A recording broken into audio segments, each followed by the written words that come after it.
Make sure you check out our sponsor over at 714 Tickets. They take pride in providing their customers with transparent pricing and excellent service. With 714 Tickets, you don't have to worry about hidden fees or surprises at checkout. The price you see is the price you pay. Plus, their team is dedicated to ensuring that you have the best shopping experience possible. And as a special thank you, they're offering a 10% discount on your purchase, as well as entering you in a drawing for a free Halos jersey. Also, 5% cash back on your purchase. Only when you use the promotional code HAITI at checkout. That's HITI, HAITI. Get ready to shop with confidence and discover great deals today over at 714 Tickets.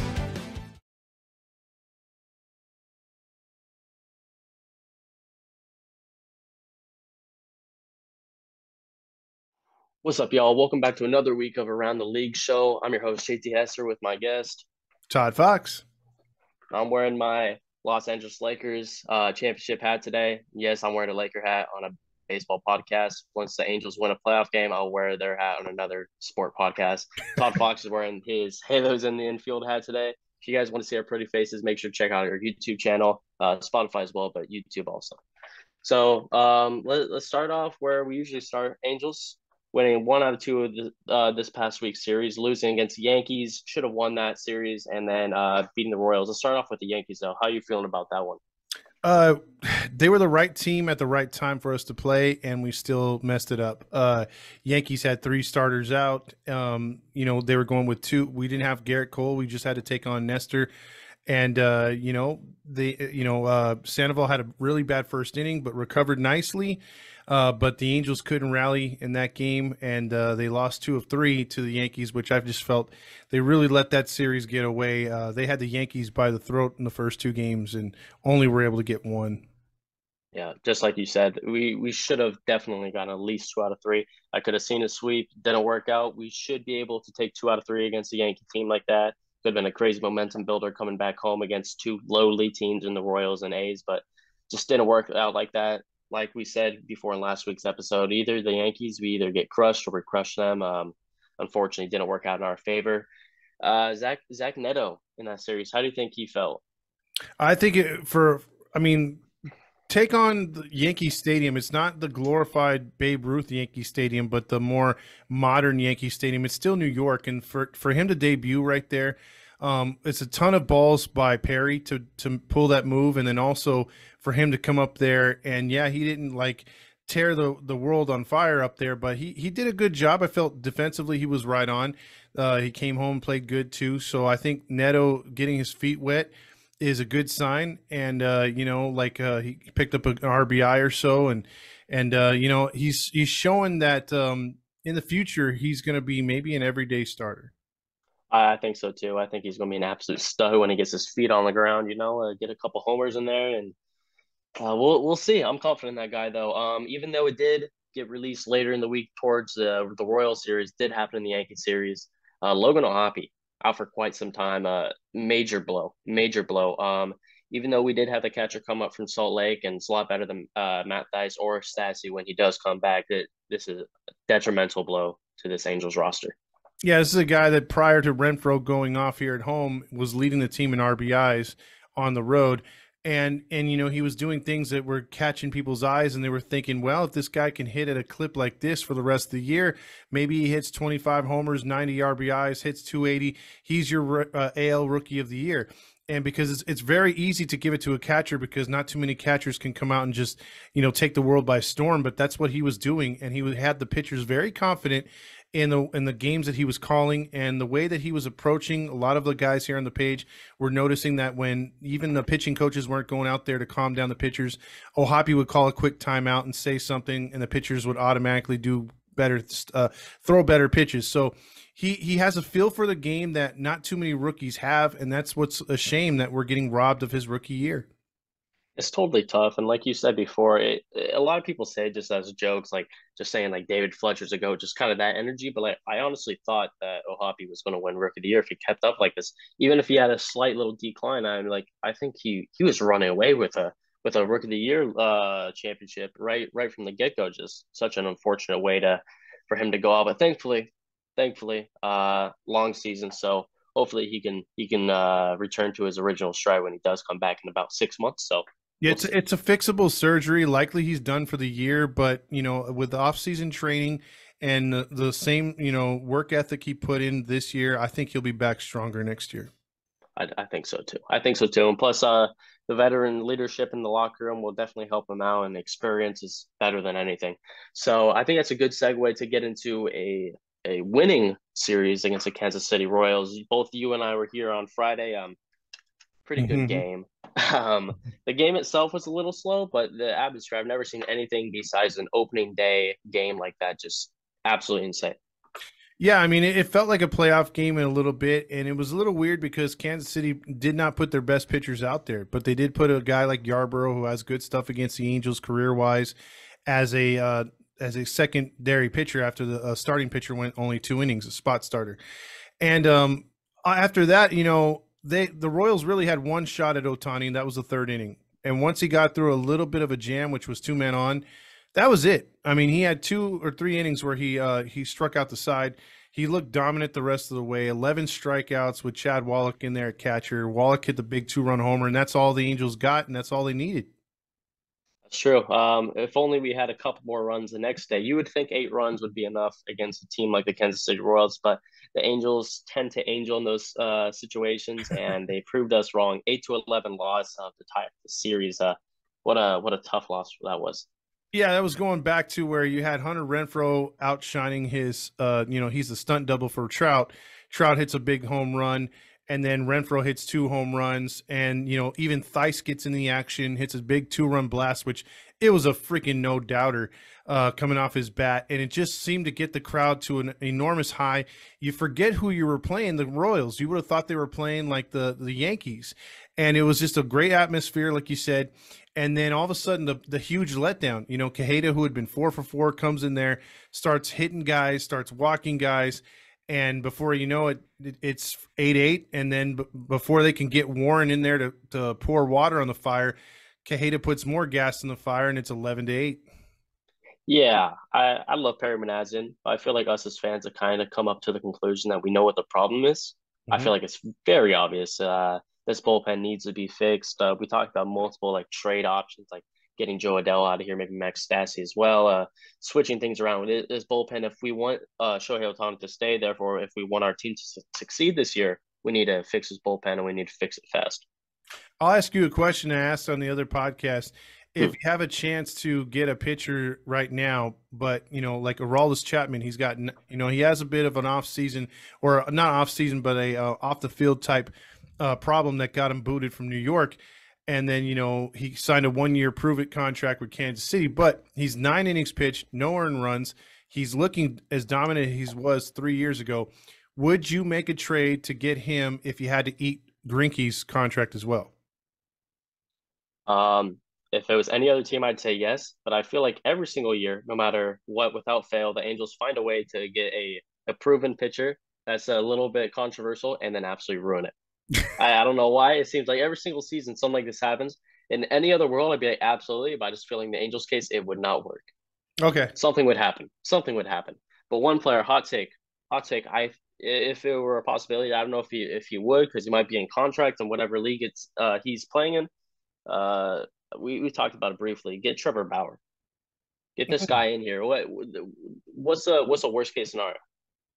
We get I a little think controversy, and then he ends up not playing well anyways. Like, this bullpen sucks. Best case scenario, we get a previous Cy Young winner back in the bullpen. He needs to prove himself. He needs to do the dirty work in between innings and re-sign him in a couple of years. Like, what do we have to lose here? I would say yes on that. I just don't think enough time has passed, bro. I think it's the Michael Vick situation. Vick needed to disappear for about a year or two, and once he did his penance and he said sorry, and he was truly doing things for charity to get back in the good graces of people. Some of the hardest people to get past, more than rape victims and advocates for women, are PETA. And the fact that he got, he didn't get the people for animals to love him again. He just got them to go away and leave him alone. And he wound up having a second career, and now he's a broadcaster. I think with Bauer, he can get in the good graces again. America's all about second chances and things of that nature, but I think he needs to show a little humility. And despite him being found innocent, try to give to a charity, try to get into goodwill, because I think that's the reason why the MLB kept him out this year. Is it's not because he's not talented. He's got all the talented. I think he'll be back. I think it's just they're going to let another calendar year go, and unfortunately, he won't. Maybe next year he makes his appearance on the Angels, but if you want my opinion, I just don't see him entering the league this year. I can't disagree with that one. And we both know he has some money to give that money away to charity. Not only does he have that crazy YouTube company going on right now, but all the guaranteed money comes from the Dodgers. So he definitely has the money to do so. Hopefully he uses it for good going forward. But we were talking about it earlier with the home runs on Saturday. Let's talk about those three specific homers on Sunday, back to back to back. That's something we need from Trout and Ohtani. Like it or not, they've been kind of quiet recently, or at least Ohtani offensively. Do you think that's a little power shift that will kind of come for Trout and Ohtani?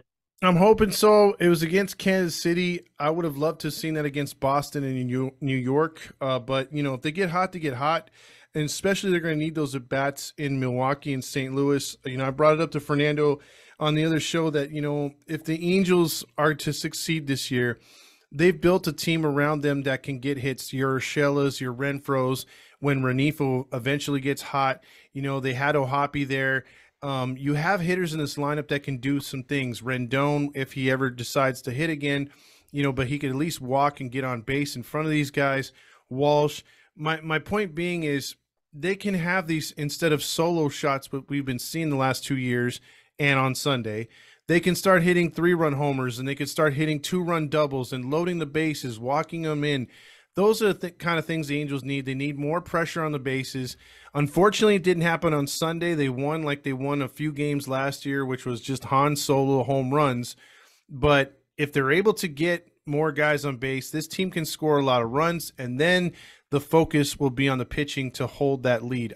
I do believe this team's going to get a balanced lineup, but on Sunday, you had only the top 3 guys hitting, and the bottom 6 weren't doing a damn thing. Sounds a little deja vu if I do say so myself. Yeah. But hey, I just watch. After all this, it's going to be like 3 games where Taylor Ward, Ohtani, and Trout, they don't produce anything. It's just going to be all cold because they got that one homer that one day. But you did say Rendon taking the walks, and maybe remember something back to the Friday game.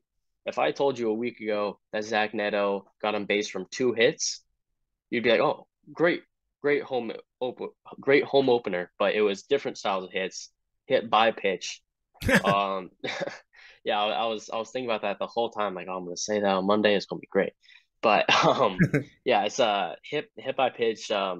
Little chance of humility by him, like not veering into the pitcher's attitude towards him, just taking the base and just getting home after that one, or actually the one time getting home after that one. Yeah, he's been hit 5 times already. 5 times in 2 weeks. That's a lot. I think the Angels' record for a rookie is 10 by X time. So he's halfway there, and we're not even a quarter way into the season. So I don't know what he did. Maybe they just don't like how fast he came up or something. But I don't think he did anything wrong. I don't know why he's getting hit so much. I think it's a combination of probably that, a little bit of jealousy, and 2, he has that Japanese style. Like Jim was saying at the game, he was like, he kind of like lifts his leg really high, and then kind of leans into the batter's box a little bit too heavy. So they're trying to keep him honest and brush him back, and they're not caring that they're hitting him. And so he's either going to learn or he's just going to keep getting plunked. And right now we can use him getting plunked and not getting hurt, though, and getting more base opportunities. Exactly. Yeah. So as much as I love talking about the Angels, I feel like that's enough Angels talk for now. A little brief record on the Angels, 11-11, 500. What else is new? Playing against the Oakland A's starting today. Hopefully we get a couple wins out of that. We got to at least win the series. But 3rd place in the AL West, A's 4-18. We better win 4-18. Texas Rangers catching everyone by surprise. Still, you would have thought they would have fallen off a little bit more now. Still 14-7. Great season so far by the Rangers. Do you see that being sustainable? No, I mean, right now, they've played Kansas City, they played Oakland a lot. Now they got Cincinnati. They're not playing the high-ranking teams right now. I think they took on Ohio when they were struggling. So I still think that they're going to hit rock bottom here. Their pitching staff is being held together by duct tape. A lot of those guys are injury prone. Almost 1 through 5 is. and they do have some guys coming through the pipeline, but they're not ready yet. Hitting wise, they're going to be a pain in your side all season. But I just feel that Texas is going to fall back to fourth where we expected them to be, and I think I keep waiting for Seattle to turn the corner, but they just haven't done it yet either. Yeah, I totally agree with you. I feel like the Rangers, great start, and I guess we can't be complaining because they're getting the wins and we're not. But Mm-hmm. yeah, I honestly don't see them staying too high up there when the season turns to September. But another team we kind of brought up in the first episode, the Tampa Bay Rays, still pretty hot, 19-3 right now, 8-6-4 record. They're right now. They're very impressive to me because they got the White Sox coming up after this Houston series. White Sox aren't exactly out to a hot start, but Tampa Bay, whoever's been put in front of them, they've been winning, and I think they're winning again tonight in Houston. So it's like, or at home against Houston, they're trying to go 14-0 at home. I mean, like you said with the Rangers, we want to count them out, but they're still winning the games in front of them. Tampa Bay is doing the exact same thing, but they're just doing it more dominant style, and they look scary. This team, the more and more they're going to win, that swagger that I think Rosarena has brought from Tampa, it's feeding off onto the players, and for the first time, bro, the Trop, it looks like it has some excitement non-playoff scenario. Like usually that place only gets, any kind of like atmosphere when it's postseason time. They bring out them bells. But man, the place has been kind of packed in this first month or so. Yeah, they've been playing absolutely incredible. Another Southern team that I brought up a while ago, another power hitter is Atlanta Braves, 14-8. But that's not the National League team that I wanted to be talking about. I want to be talking about the 7-in-a-row winning Pittsburgh Pirates. If we're talking about any team that we shouldn't be worrying about, it's the Pittsburgh Pirates. But oh my God, 7 wins in a row. They're just building up Brian Reynolds' trade stock right now. Yeah, I think Pittsburgh is just doing 2 words: having fun. And they've got nothing to lose, no pressure. Everyone else has got to feel them. And I'm really intrigued to see what they do against the Dodgers this week. They got the Dodgers for 3 at home, and that's going to really tell, in my opinion, where the Pirates are at. Now, the Dodgers aren't smoking red hot or nothing, but they won. I think they won 2 of 3 against Chicago and Wrigley, but they're not up to a hot start. But they still got great talent over there, and I would love to see Pittsburgh smack them in the face. It's like a dominance thing too. It's like when you go to the NBA game, they can be bad, but you're still playing against the Celtics, still playing against the Lakers, still playing against the Yankees, Warriors. Dodgers, Warriors too. Yeah, exactly. So it's always like a mental hold over these players too when you're playing big teams like that. So should be a good test for them regardless. Yeah, I want to see if the Pirates are going to tighten up and play a little skittish and a little scared against the Dodgers, or they're going to go out there with reckless abandonment and be like, I don't care who we're playing today, we're going to beat them. And that's going to tell if this team's going to hang around longer than we thought this year. If they cower down against the Dodgers, then it's like, okay, they're pretenders. But yeah, if they're playing their heart out and they're winning this game and they look like they're having fun, and watch out, Central, Pirates are for real. Exactly. That's what the Diamondbacks are doing too. But what you said about the Dodgers, great segue because I wanted to get into the home run leader of the MLB season so far, Max Muncy. Mm-hmm. We all know he can rake it, but recently we kind of been talking about how he's on like a downward shift, how they might even replace him, how we might even like be towards the end of his career right here. What an absolute revitalization that Max Muncy's been having this season. I believe 11 home runs or 12 home runs, an insane amount. What's his average right now by chance? 11 home runs by the way, but his average is 294. So yes. Maybe it just seems like he's just hitting the bombs and not really contact, but still. No, but no, to me, I think that's amazing because I think last year, if you looked at Muncy's numbers, they were at 199 at one point, and I think he finished 213, somewhere around there, very low 200s around the Mendoza line. He struck out a lot last year, and you're right. They were ready to shit can this guy. And all of a sudden, like, he's had a renaissance. He's batting almost 300. That's respectable numbers, man. I mean, really respectable numbers on a team that they lost Cody Bellinger and, Justin Turner. They lost Trey Turner, and you needed someone to step up. He's providing that offense. Exactly. And plus, being a Giants fan as well. Whenever Max Muncy comes to the Bay, you already know he's going to get a couple bombs out of there. So that was one of their first series in San Francisco. So I kind of set him up on the right foot. But like how you said before with Cody Bellinger, if we told you a couple of years ago that in 2023 your young stud center fielder is going to have 7 home runs this early in the season, you would think it's Cody Bellinger, but it's actually their young rookie. It seems like whatever the Dodgers do, they can lose a couple pieces and they get a couple pieces back. Like it seems like they can never lose with this type of stuff.